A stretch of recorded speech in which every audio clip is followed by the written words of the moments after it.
Assalamualaikum warahmatullahi wabarakatuh. Selamat pagi, selamat siang, selamat malam, dan salam sejahtera bagi kita semua. Semoga kita semua dan yang sedang menonton video ini diberikan selalu perlindungan kesehatan dari wabah yang sedang melanda dunia saat ini. Perkenalkan, nama saya Anggi Andriana. Saya akan memenuhi tugas mata kuliah studi kelayakan bisnis dosen penampungnya Pak Robi. Dan sebelumnya perkenalkan juga teman-teman saya, kelompok saya. Yang pertama ada Hendra, ada Tari, dan juga ada Dewi tuh. Baiklah, langsung aja cek presentasi kami. Baik, ini dia perusahaan yang saya angan-angankan. Jadi namanya itu adalah Karawaan Bakery by Nji. Apa sih Karawaan Bakery by Nji? Sebenarnya saya itu terinspirasi dari Dago Bakery yang ada di Bandung. Bentuknya tuh kayak kastil gitu, bagus. Tapi Karawaan Bakery by Nji ini didesain lebih sederhana, cukup untuk ya mahasiswa buat ngerjain tugas atau kerjaan kantor yang belum selesai dan pengen dikerjainnya tuh di tempat yang nyaman. Nah, kita masuk ke identitas perusahaan. Identitas perusahaannya ya namanya adalah Karawaan Bakery by Nji. Kenapa sih saya namain Karawaan? Karawaan itu diambil dari asal usul nama Kabupaten Karawang, yaitu Karawaan. Nji sendiri adalah nama pemiliknya. Jenis usahanya itu kuliner, kegiatan usahanya itu membuat makanan cepat saji. Alamatnya di Ruko City Walk, Galuh Mas, Jalan Panglima nomor 8, Sirnabaya, Kecamatan Teluk Jambe, Kabupaten Karawang. Oke, karena ini aspek kelayakan bisnis, kita masuk pertama yaitu aspek legalitasnya. Aspek legalitas terdiri dari ada SIUP, SITU, TDP, dan NPWP. Berikut adalah nomor-nomornya dari perusahaan Karawaan Bakery by Nji. Tapi ini nomornya hoax ya, bukan nomor asli, ini cuma ngadi-ngadi. Ya, kita masuk ke aspek manajerialnya. Aspek manajerialnya sendiri terdiri dari yaitu pemiliknya Anggi Andriana, saya sendiri sebagai komisaris atau pemilik. Komisaris atau pemilik bertanggung jawab sebagai apa sih? Bertanggung jawab sebagai untuk melakukan pengawasan terhadap kebijakan direksi dalam menjalankan usaha atau memberikan nasihat kepada manajer restoran, para manajer restoran gitu ya. Dia adalah penanggung jawabnya dan juga penerima dampak kalau misalnya rugi. Selanjutnya ke manajer OSDM restoran. Saya menunjuk Hendra sebagai manajer operasional dan SDM restoran. Apa sih tugas dari manajer OSDM? Yaitu memutuskan dan menentukan peraturan dan kebijakan tertinggi dari restoran, bertanggung jawab dan memimpin dan menjalankan restoran, memilih, menentukan, mengawasi pekerjaan karyawan, bertanggung jawab atas kerugian yang dihadapi perusahaan termasuk juga keuntungan perusahaan, merencanakan serta mengembangkan sumber-sumber pendapatan dan pembelanjaan kekayaan perusahaan. Ini tugasnya banyak banget ya, OSDM. Merencanakan dan mengembangkan dan mengimplementasikan strategi bidang pengolahan dan pengembangan SDM, termasuk perekrutan, pemilihan kebijakan dan disiplin, keluhan, konseling, upah, dan persyaratan kontrak-kontrak lainnya. Juga bertugas menetapkan dan memelihara sistem yang sesuai untuk mengukur aspek-aspek penting dalam pengembangan HR dari perusahaan. Selanjutnya yaitu manajer marketing yang dipimpin oleh Katari. Apa sih tugasnya? Yaitu mengkoordinasikan dan meningkatkan penjualan melalui channel online atau offline, mengkoordinasikan semua media, organizer acara, dan rekan bisnis untuk keperluan promosi dan meningkatkan penjualan. Yang ketiga yaitu menjaga efektivitas dari inventory level dengan penjualan. Terus yang keempat, mengevaluasi pencapaian target sales, melakukan strategi pemasaran yang aktif serta berorientasi pada pencapaian dan peningkatan target sales. Dan yang terakhir yaitu melakukan pembinaan dan penilaian terhadap perilaku dan prestasi bawahan dan mengembangkan produk atau jasa dari perusahaan. Produk atau jasa yang dimaksud adalah makanannya dan servisnya ya, kalau dalam restoran. Selanjutnya itu manajer keuangan, yaitu Dewi Purwasih. Tugasnya Dewi Purwasih di manajer keuangan adalah mengambil keputusan yang berkaitan dengan investasi, pembelanjaan, dividen, merencanakan dan mengontrol perencanaan laporan dan pembiayaan perusahaan, merencanakan, mengatur, dan mengontrol arus kas perusahaan, anggaran perusahaan, semua yang terkait dengan keuangan perusahaan untuk memaksimalkan nilai dari perusahaannya. Oke, yaitu masuk ke headwriters, yaitu HERA.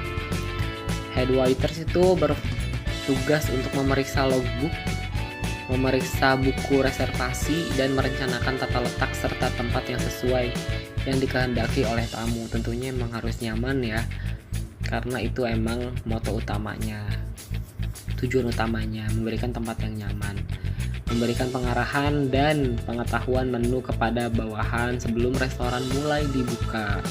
Jadi yang memimpinnya tuh head waiters dulu, yang koordinasikan ke waiters yang lain. Selanjutnya masuk ke waiters, tujuan utamanya adalah melayani tamu. Di samping itu, ia juga bertanggung jawab pada persiapan restoran sebelum buka, yaitu melengkapi semua perlengkapan dan yang akan digunakan dalam proses operasional seperti chinaware, silverware, glassware, dan lain-lain. Dan juga waiter menjaga kebersihan lingkungan kerja, keamanan, dan keselamatan. Lalu masuk ke pasar sasaran. Siapa sih pasar sasarannya? Adalah sangat luas, dari kalangan muda di atas 3 tahun sampai lanjut usia, terutama kalangan remaja yang ingin menyukai spot tempat berfoto yang bagus dan cocok untuk diunggah ke media sosial mereka. Ya, biasanya tempat-tempat yang instagramable lah. Masuk ke segmentasi pasar. Segmentasi pasarnya dalam segi geografi, yaitu target konsumen yang diraih adalah masyarakat yang tinggal di daerah perkotaan Karawang. Jadi yang deket-deket aja biasanya. Cuman yang jauh-jauh juga apa sih. Dari segi psikologis, Karawan Bakery by Inji membuat makanan yang lembut serta suasana yang nyaman dan menarik. Jadi akan berkesan nyaman, jadi orang-orang tuh bakal balik lagi. Segi demografis, produk ini dapat dibeli oleh semua gender, hampir semua usia ya, di atas 3 tahun, semua agama dan semua profesi, semua ras, pasangan rumah tangga, kelas menengah, kelas ke atas boleh banget buat ke Karawaan Bakery by Inji ini. Dari segi perilaku, sesuai dengan perilaku masyarakat yang akan terus berubah mengikuti zaman, Karawaan Bakery by Inji akan terus melakukan inovasi-inovasi produk menyesuaikan dengan kegunaan dan keinginan konsumen yang akan terus berubah-ubah. Masuk ke strategi bauran pemasaran. Nah, kita juga ada strateginya dari produk itu.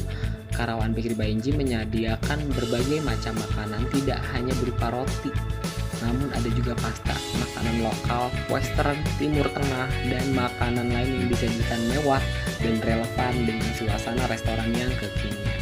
Dari segi lokasi juga sangat strategis ya, di tengah perkotaan, yaitu di Pulau Jambe, di pusat kotanya. Bisa dilalui melalui angkutan umum dan mudah dijangkau dari mana aja gitu. Dekat dengan kampus, dengan mall, bahkan dengan rumah sakit. Tapi Karawaan Bakery by Inji juga pastinya memiliki saingan. Yang pertama yaitu ya saingan utamanya yang di Bandung, walaupun jauh juga kan anak-anak mudanya suka gitu kan. Kita hanya sekedar alternatif kalau mereka lagi gak mau jauh-jauh ke Dago Bakery. Tapi ada makanan-makanan juga yang enak di Holland Bakery dan Dewi Bakery, ini pasar pesaingnya. Sebenarnya masih banyak kayak Brito atau Jeko, cuman yang sepertinya searah menunya itu ya Holland Bakery dan Dewi Bakery. Kita masuk ke potensi pasar. Dalam upaya peningkatan pangsa pasar yang diraih untuk meningkatkan kualitas pelayanan dan cita rasa makanan yang dijual, Karawaan Bakery by Inji juga melakukan berbagai macam promosi dan analisa perilaku konsumen agar mendapatkan konsumen tetap dan dapat memuaskan konsumen. Ada posisi pasar. Berdasarkan kepuasan pelanggan dan jumlah pengunjung, dari Karawaan Bakery by Inji berada di tingkat produk kelas menengah ke atas. Jadi harganya itu memang relatif lebih mahal, menyesuaikanlah dengan bahan baku, suasana, dan penyajian makanannya. Berikut adalah daftar menunya. Untuk Bika Ambon sendiri kita bisa lihat ke harga 5.000 dan sampai ke air mineral kita kasih harga dengan 7.000. Ini harganya nggak terlalu mahal, nggak terlalu murah ya, standar lah. Masuk ke promosinya. Dalam promosi penjualan yaitu memberikan potongan harga setiap bagi pelanggan yang ikut serta mempromosikan Karawaan Bakery di media sosial pribadinya seperti follow Instagram dan yang lainnya. Terus menggunakan influencer untuk mempromosikan Karawaan Bakery by Enji, memberikan potongan harga untuk setiap pembelian menu tertentu. Ada promosi interaktif juga, yaitu juga menggunakan media sosial seperti Instagram, Facebook, TikTok, dan web untuk mengomunikasikan serta memasarkan produk kami. Dari pemasaran dari mulut ke mulut ya, tentunya tempat yang nyaman.